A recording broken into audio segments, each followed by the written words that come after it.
ناظرین، شام میں پایا جانے والا دروزی مذہب کیا ہے؟ اس کے عقائد و نظریات کیا ہیں؟ دروز مذہب کے لوگ حضرت شعیب علیہ السلام کی قبر کا طواف کیوں کرتے ہیں؟ دروز مذہب میں انبیاء کرام علیہم السلام کو معاذ اللہ شیطان کیوں کہا جاتا ہے؟ اس مذہب کے لوگ آج کل کہاں کہاں پائے جاتے ہیں؟ آج کی ویڈیو میں ہم آپ کو دروز مذہب کے بارے میں انتہائی حیران کن حقائق بتائیں گے۔ ناظرین، دروز شام، اسرائیل اور اردن میں آباد ایک مذہب ہے جو 11ویں صدی عیسوی میں فاطمی خلافت کے دور میں وجود میں آیا۔ دروز مذہب کی بنیاد 11ویں صدی عیسوی میں رکھی گئی اور اس کے بانیوں میں حمزہ بن علی اور محمد بن اسماعیل الدرازی شامل ہیں۔ دروز مذہب کے ماننے والے افراد کی مجموعی آبادی کا تخمینہ تقریباً 10 لاکھ سے 25 لاکھ کے درمیان ہے۔ اس مذہب کے ماننے والے بنیادی طور پر مشرق وسطیٰ کے ممالک میں آباد ہیں۔ شام میں دروز فرقے کے لوگ سب سے زیادہ تعداد میں موجود ہیں، جو تقریباً 10 لاکھ افراد پر مشتمل ہیں۔ لبنان میں 2.5 لاکھ کے قریب دروز آباد ہیں۔ اسرائیل میں دروز کی تعداد 1.5 لاکھ کے قریب بتائی جاتی ہے۔ اردن میں دروز کی تعداد کم ہے اور وہ ملک کے شمالی علاقوں میں آباد ہیں۔ اس کے علاوہ دروز کمیونٹیز دنیا کے دیگر حصوں میں بھی موجود ہیں، لیکن ان کی تعداد نسبتاً بہت کم ہے۔ فاطمی خلافت ایک اسماعیلی شیعہ ریاست تھی جس کی بنیاد عبداللہ المہدی نے شمالی افریقہ میں سن 297 ہجری میں رکھی۔ الحاکم بامر اللہ فاطمی سلطنت کے چھٹے خلیفہ تھے، جنہوں نے سن 986 عیسوی سے 1021 عیسوی تک حکومت کی۔ ان کا تعلق اسماعیلی شیعہ مکتبہ فکر سے تھا اور انہوں نے باطنی فرقے کو خاص طور پر فروغ دیا۔ فاطمی سلطنت کے خلیفہ الحاکم بامر اللہ اپنے غیر معمولی اور متنازع اصلاحات کے لیے مشہور تھے، جن میں مذہبی پابندیاں، خواتین کے لیے قوانین اور مخصوص مذہبی عقائد شامل تھے۔ ان کی شخصیت کو کچھ دائیوں نے الوہیت کے ساتھ منسلک کیا، جو بعد میں دروز فرقے کے قیام کی بنیاد بنی۔ محمد بن اسماعیل الدرازی کو دروز فرقے کا بانی سمجھا جاتا ہے۔ یہ فرقہ فاطمی خلافت کے دور میں خاص طور پر خلافت کے چھٹے امام اور خلیفہ الحاکم بامر اللہ کے زمانے میں تشکیل پایا۔ محمد بن اسماعیل الدرازی ایک مبلغ تھا جو ابتدا میں الحاکم بامر اللہ کے الہی عقائد کو پھیلانے میں مصروف تھا۔ دروز فرقے کے بنیادی عقائد میں فاطمی خلیفہ الحاکم بامر اللہ کو معاذ اللہ خدا کا مظہر ماننا شامل ہے۔ اس کے ساتھ ساتھ روحانی علم اور تصوف پر زور دینا اور تناسخ ارواح یعنی روحوں کی منتقلی کا عقیدہ ان کے بنیادی نظریات میں پایا جاتا ہے۔ محمد بن اسماعیل نے الحاکم بامر اللہ کی خدائی حیثیت کو پیش کرنے کے لیے اپنی تبلیغ کا آغاز کیا۔ وہ اپنے پیروکاروں کو خلیفہ الحاکم بامر اللہ کی الہامی صفات کو قائل کرنے کی کوشش کرتا رہا، لیکن جلد ہی فاطمی حکومت کے اندر اور باہر اس کے خیالات کو شدید مخالفت کا سامنا کرنا پڑا۔ دروز مذہب کا نام محمد بن اسماعیل الدروز سے منسوب ہے، حالانکہ بعض مورخین کے مطابق اس فرقے کے اصل فکری رہنما حمزہ بن علی تھے، جنہوں نے اس فرقے کو زیادہ مستحکم شکل دی۔ محمد بن اسماعیل الدروز کی موت کے بعد دروز فرقہ شام، لبنان اور اردن کے علاقوں میں پھیل گیا اور آج بھی یہ لوگ ان مخصوص خطوں میں موجود ہیں۔ دروز مذہب کی مقدس کتاب الرسائل الحکمت ہے، جو ان کی تعلیمات اور عقائد پر مشتمل ہے۔ یہ کتاب 111 رسائل پر مشتمل ہے اور اس کے مصنف حمزہ بن علی بن احمد تھے۔ دروز مذہب کی تعلیمات اور ان کی مقدس کتابیں صرف مخصوص افراد، جنہیں عقال کہا جاتا ہے، ان کے لیے مختص ہیں۔ عام پیروکاروں کو ان کتابوں تک رسائی نہیں ہوتی اور مذہبی تعلیمات کو خفیہ رکھا جاتا ہے۔ دروز مذہب کی خفیہ کتابوں اور تعلیمات کی حفاظت ان کی مذہبی روایت کا حصہ ہے، جس کا مقصد ان کی تعلیمات کی تقدیس اور حفاظت کو یقینی بنانا ہے۔ دروزی مذہب کا پرچم 5 رنگوں پر مشتمل ہے اور ہر رنگ ایک مخصوص روحانی یا فلسفیانہ تصور کی نمائندگی کرتا ہے۔ سبز رنگ عقل کی علامت ہے جو علم و حکمت کی نمائندگی کرتا ہے۔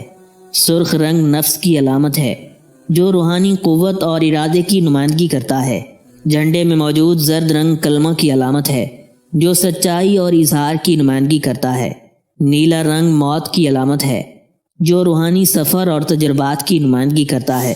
دروزی پرچم میں سفید رنگ موت کے بعد کی علامت ہے جو پاکیزگی اور روحانی تکمیل کی نمائندگی کرتا ہے۔ یہ رنگ دروزی عقائد میں اہم روحانی اور فلسفیانہ تصورات کی عکاسی کرتے ہیں اور ان کی مذہبی شناخت کا بھی حصہ ہیں۔ دروز مذہب کے لوگ 5 انبیاء کرام علیہم السلام کو مانتے ہیں، جن میں حضرت شعیب علیہ السلام، حضرت ابراہیم علیہ السلام، حضرت خضر علیہ السلام اور یافز اور یافور شامل ہیں، اور ان کے پرچم میں موجود یہ 5 رنگ ان 5 انبیاء کی طرف اشارہ کرتے ہیں۔ 2 خلوہ دروز برادری کی مخصوص عبادت گاہیں ہیں جہاں مذہبی اجتماعات اور تعلیمات کا انعقاد ہوتا ہے۔ یہ عبادت گاہیں بنیادی طور پر ان علاقوں میں واقع ہیں جہاں دروزی برادری کے قابل ذکر آبادی موجود ہے۔ لبنان میں یہ عبادت گاہیں زیادہ تر جبل لبنان کے علاقے میں پائی جاتی ہیں۔ شام میں السویدہ اور جبل دروز جیسے علاقوں میں دروزی برادری کی مذہبی عبادت گاہیں موجود ہیں۔ اسرائیل کے شمالی علاقوں جیسے گلیل اور کرمل کے پہاڑ بھی دروزیوں کی مذہبی عبادت گاہوں 2 خلوہ کے لیے معروف ہیں۔ دروزی مذہب میں برادری کو 2 گروہوں میں تقسیم کیا جاتا ہے، جن میں عقال اور جہال شامل ہیں۔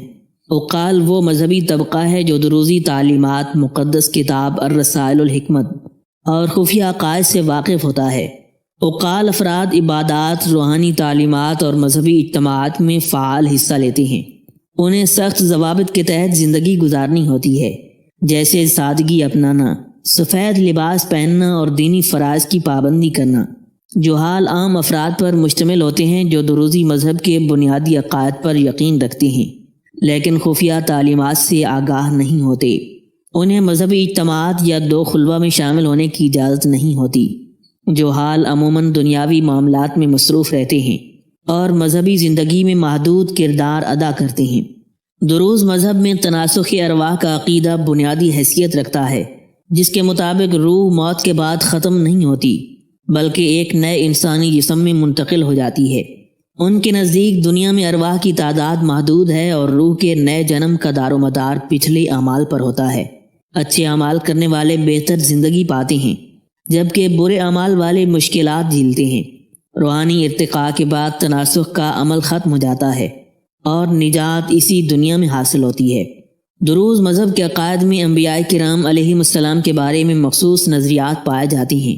ان کے نزدیک انبیاء کرام کی تعلیمات ظاہری شریعت تک محدود تھیں، جبکہ دروزی تعلیمات باطنی اور خفیہ معانی پر مشتمل ہیں۔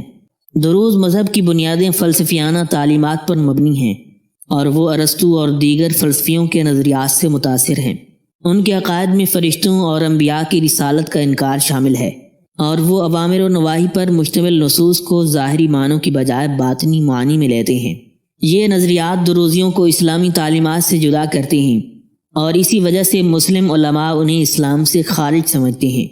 مسلم علماء دروزیوں کو اسلام سے الگ سمجھتے ہیں۔ دروز مذہب کی عبادات خفیہ اور محدود ہیں جو عام پیروکاروں کی رسائی سے باہر ہیں۔ ان کی عبادات زیادہ تر مذہبی طبقے عقال کے لیے مخصوص ہوتی ہیں، جبکہ عام افراد جہال کو ان رسومات میں شریک ہونے کی اجازت نہیں ہوتی۔ دروزی عبادات خفیہ طور پر انجام دی جاتی ہیں اور ان کے مخصوص مقامات جیسے 2 خلوہ میں محدود افراد کو شرکت کی اجازت ہوتی ہے۔ عبادات کے دوران ان کی مقدس کتاب الرسائل الحکمت کا مطالعہ اور تلاوت کی جاتی ہے، جس میں دروزی عقائد اور فلسفیانہ تعلیمات موجود ہیں۔ عبادات میں ظاہری اعمال سے زیادہ باطنی ایمان اور روحانیت پر زور دیا جاتا ہے۔ روزہ، زکوٰۃ اور حج جیسے اسلامی ارکان کو دروزی مذہب میں نہیں مانا جاتا۔ ان کے نزدیک روحانی پاکیزگی اور اخلاقی اعمال زیادہ اہم ہوتے ہیں۔ دروز مذہب کی عبادات کا بنیادی مقصد روحانی ارتقاء اور باطنی علم کا حصول ہے، جو انہیں دیگر مذاہب سے منفرد بناتا ہے۔ دروز فرقے کے افراد عمومی طور پر حج کو اسلامی فرض نہیں مانتے۔ اگر کوئی دروزی حج کرتا ہے تو زیادہ تر سماجی، ثقافتی یا روحانی تجربے کی نیت سے کرتا ہے، نہ کہ دینی فرض کے طور پر۔ ان کے عقائد باطنی اور خفیہ عبادات پر مشتمل ہوتے ہیں۔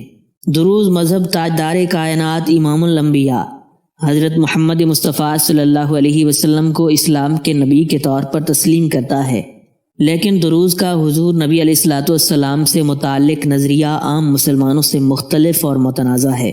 دروزی عقیدے کے مطابق تاجدار کائنات صلی اللہ علیہ وسلم نے ظاہری شریعت پیش کی تھی جو عام لوگوں کے لیے تھی، اور ان کے روحانی فلسفے میں حضور نبی علیہ الصلوۃ والسلام کی رسالت کی مرکزیت کمزور دکھائی دیتی ہے۔ یہ عقائد اسلامی تعلیمات سے انحراف پر مبنی ہیں، اس لیے مسلم علماء دروزیوں کو اسلام سے باہر سمجھتے ہیں۔ دروزی مذہب میں جنازے اور موت سے متعلق رسومات اسلامی طریقے سے مختلف ہیں اور ان کے خفیہ عقائد اور فلسفے کی عکاسی کرتی ہیں۔ ان رسومات میں روحانیت اور سادگی کو اہمیت دی جاتی ہے۔ دروز جنازے میں ظاہری نمائش یا بڑے اجتماعات سے گریز کیا جاتا ہے۔ یہ عمل عموماً سادہ اور مختصر ہوتا ہے۔ جنازے میں خصوصی دعائیں پڑھی جاتی ہیں جن کا تعلق دروزی عقائد اور ان کی مقدس کتاب الرسائل الحکمت سے ہوتا ہے۔ یہ دعائیں صرف مذہبی طبقہ عقال ادا کرتا ہے۔ دروزی تدفین جلدی کی جاتی ہے جیسا کہ اسلامی روایت میں ہے، لیکن طریقہ کار خالصتاً ان کے مذہبی اصولوں پر مبنی ہوتا ہے۔ موت کو ایک عبوری مرحلہ سمجھا جاتا ہے کیونکہ دروزی عقیدہ تناسخ ارواح یعنی روح کا دوبارہ جنم ہونے پر مبنی ہے۔ ان کے نزدیک روح موت کے بعد فوری طور پر نئے جسم میں منتقل ہو جاتی ہے۔ زیادہ دیر تک ماتم یا رونے دھونے کو ناپسند کیا جاتا ہے کیونکہ یہ تناسخ کے عقیدے کے خلاف سمجھا جاتا ہے۔ دروز مذہب کے جنازے میں عام طور پر روحانی تعلیمات اور باطنی فلسفے کو اہمیت دی جاتی ہے اور رسومات صرف برادری کے افراد کے لیے مخصوص ہوتی ہیں۔ یہ خفیہ نوعیت کے ہوتی ہیں اور غیر دروزیوں کو شرکت کی اجازت نہیں دی جاتی۔ خلوات البیاضیہ دروزیوں کا سب سے مقدس مقام ہے جو لبنان کے جنوبی علاقے حاسبیہ میں واقع ہے۔ خلوات البیاضیہ دروزی تعلیمات کا مرکز ہے اور یہاں ان کی مقدس کتاب الرسائل الحکمت کی تدوین ہوئی تھی۔ یہ مقام دروزی مذہبی رہنماؤں کے روحانی اعتکاف اور تعلیم کے لیے مخصوص ہے۔ مقام نبی شعیب علیہ السلام اسرائیل میں کرمل کے پہاڑوں میں واقع ہے اور حضرت شعیب علیہ السلام کے مزار کے طور پر جانا جاتا ہے، جنہیں دروزی مذہب میں اہم شخصیت سمجھا جاتا ہے۔ یہ دروزی برادری کا اہم زیارتی مقام ہے جہاں ہر سال مذہبی تقریبات اور اجتماعات منعقد کیے جاتے ہیں۔ بعض دروزی حضرت شعیب علیہ السلام کے مزار کے گرد طواف بھی کرتے ہیں۔ یہاں دروزی عقیدے کی تعلیمات کو فروغ دیا جاتا ہے اور دعائیں کی جاتی ہیں۔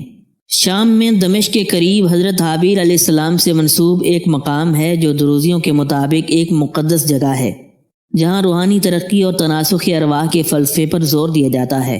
یہاں دروزی زائرین عبادت کے لیے آتے ہیں۔ جبل دروز شام میں دروزی برادری کا سب سے بڑا مرکز ہے اور اس کا تاریخی اور روحانی مقام اہم ہے۔ یہ علاقہ نہ صرف ان کی رہائش کا مرکز ہے بلکہ دروزی ثقافت اور مذہبی تعلیمات کا مرکز بھی ہے۔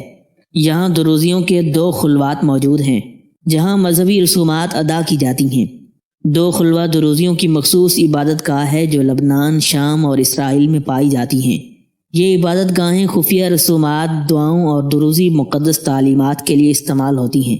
ان میں عقال یعنی مذہبی طبقے کی شرکت ہوتی ہے جبکہ جہال یعنی عام افراد کو رسومات میں شامل ہونے کی اجازت نہیں دی جاتی۔ دروز مذہب میں شیطان کو روایتی اسلامی تصور کے مطابق ایک گناہگار مخلوق یا خدا کے دشمن کے طور پر نہیں دیکھا جاتا۔ دروزی تعلیمات کے مطابق شیطان ایک حقیقی مخلوق کی بجائے انسانی نفس، خواہشات یا عقل کی علامت ہے۔ ان کے نزدیک یہ منفی یا خود غرضی پر مبنی سوچ اور انسان کے اندر موجود کمزوریوں کی نمائندگی کرتا ہے۔ شیطان کو کسی بیرونی قوت کی بجائے اندرونی برائیوں سے تشبیہ دی جاتی ہے۔ دروزیوں کے عقیدے میں انسانی عقل اور اعمال کو اس قدر مرکزی حیثیت دی جاتی ہے کہ شیطان کو ایک روحانی یا فلسفیانہ تصور میں تبدیل کر دیا گیا ہے۔ دروزی مذہب میں قرآن مجید کو ظاہری شریعت کی کتاب کے طور پر قبول کیا جاتا ہے، لیکن ان کا عقیدہ اس کے باطنی اور خفیہ معانی پر مبنی ہے۔ وہ قرآن مجید کی ظاہری تلاوت اور اسلامی شریعت کی پیروی کو غیر ضروری سمجھتے ہیں اور اس کی بجائے اپنی مقدس کتاب الرسائل الحکمت کو زیادہ اہمیت دیتے ہیں۔ دروزیوں کے مطابق قرآن کے ظاہری معانی عام لوگوں کے لیے ہیں جبکہ حقیقی علم اس کے باطنی معانی میں پوشیدہ ہے۔ وہ ان باطنی معانی کو صرف اپنے مذہبی طبقہ عقال کے ذریعے سمجھنے کا دعویٰ کرتے ہیں۔ دروز مذہب میں قرآن مجید کے ظاہری احکام جیسے نماز، روزہ، حج اور زکوٰۃ کو رد کیا جاتا ہے اور ان کی جگہ فلسفیانہ اور روحانی تعلیمات کو اپنایا جاتا ہے۔ دروزی تعلیمات میں الرسائل الحکمت کو قرآن سے زیادہ اہمیت دی جاتی ہے۔ ان کا عقیدہ یہ ہے کہ یہ کتاب باطنی حقائق اور الہی رازوں پر مشتمل ہے جو معاذ اللہ قرآن کی تکمیل کرتی ہے۔ بعض مسلم علماء کے مطابق دروزی عقائد میں قرآن کی آیات کے معانی کو تبدیل یا تحریف کر کے ان کے عقائد کے مطابق پیش کیا جاتا ہے۔ یہ اسلامی عقائد کے خلاف ہے اور تحریف کے مترادف سمجھا جاتا ہے۔ دروزی مذہب میں شادی صرف دروزی برادری کے اندر ہی ہو سکتی ہے اور غیر دروزی سے شادی ممنوع ہے۔ شادی کے رسومات میں سادگی کو اہمیت دی جاتی ہے اور مذہبی رہنما اوقال نکاح کے دوران مخصوص دعائیں پڑھتے ہیں۔ دلہا اور دلہن کی رضامندی ضروری ہے، جبکہ خاندان کی مشاورت کو بھی اہمیت دی جاتی ہے۔ طلاق کو ناپسند کیا جاتا ہے، لیکن بعض شرائط پر اجازت دی جاتی ہے۔ دروزی جانور کو اسلامی طریقے پر ذبح نہیں کرتے اور نہ ہی اللہ کا نام لیتے ہیں۔ جانور کو ذبح کرتے وقت بسم اللہ اللہ اکبر کی بجائے دروزی مذہب کے لوگ بسم شعیب کہہ کر ذبح کرتے ہیں۔ چونکہ دروزی ذبیحہ اسلامی اصولوں کے مطابق نہیں ہوتا، اس لیے مسلمان ان کا ذبیحہ کھانے کو ناجائز سمجھتے ہیں۔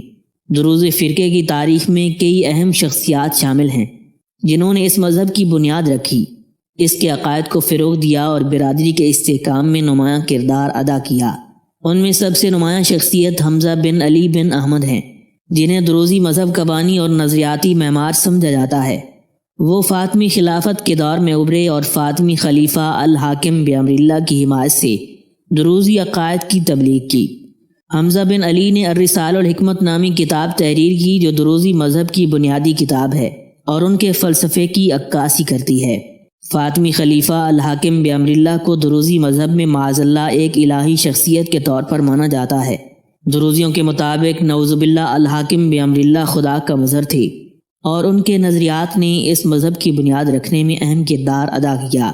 ان کے دور میں دروزی عقائد کی ترویج ہوئی، تاہم ان کی غیر متوقع گمشدگی کے بعد یہ فرقہ فاطمی خلافت سے الگ ہو گیا۔ دروزی مذہب کے پیروکار لبنان اور اسرائیل کی سیاست میں اہم اثر رکھتے ہیں۔ لبنان میں دروزی برادری خاص طور پر جبل بنان میں اثر و رسوخ رکھتی ہے۔ اسرائیل میں دروزی برادری فوج اور سیاست میں سرگرم ہے۔ وہ اسرائیلی فوج میں خدمات انجام دیتے ہیں اور پارلیمنٹ میں اپنی نمائندگی کرتے ہیں۔ دروزیوں نے اسرائیل کے ساتھ وفاداری برقرار رکھی ہے، جس سے انہیں حکومتی حمایت حاصل ہوتی ہے۔